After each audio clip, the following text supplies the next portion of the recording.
99% raditellarning qiladigan xatosi. Bu o'yindan oldin. Bizda ertaga o'yin Paxtakorga qarshi Bunyodkor 2015-yillarning o'rtasida. Obuna bosib qo'ysanglar, maslaga hozir aytib beraman, nima xatoni qilamiz. Ko'pchiligimiz o'yindan oldin bolaga motivatsiya berishlar paytida aytamizki, komandani kuchiga qarab, slabi yoki kuchliligiga qarab turib, misol uchun hujumda o'ynaydigan bo'lsa, farzandimiz bo'shroq komanda bo'lsa, bugun 3 ta urasan, o'g'lim 3 ta urmasang bo'lmaydi deymiz. Yoki bo'lsam, kuchliroq komanda bo'ladigan bo'lsa, bolam hech bo'lmaganda bitta gol urishing kerak deymiz. Bu bilan biz bolamizga nagruzka haligi zadacha berib qo'yamiz. Bor, u bola psixologически adam menga mana bu narsani buyurdi, gol urishim kerak edi deb o'zini o'yinini emas, fikri xayoli shu golda bo'ladi. Chiroyli o'ynash, to'g'ri o'ynash o'rniga shu gol urishga xayoli ketadi, shu bilan o'yini o'xshamashi mumkin.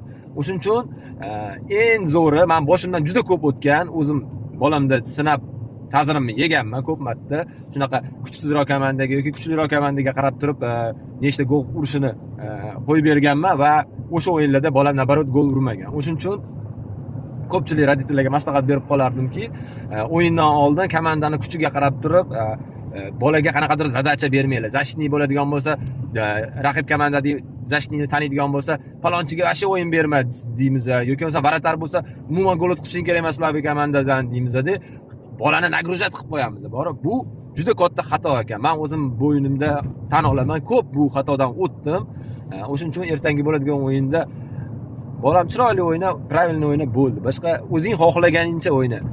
Lekin nechtadir gol urishing kerak, palonchiga o'yin berishing kerak emas degan narsalar juda katta xato ekan.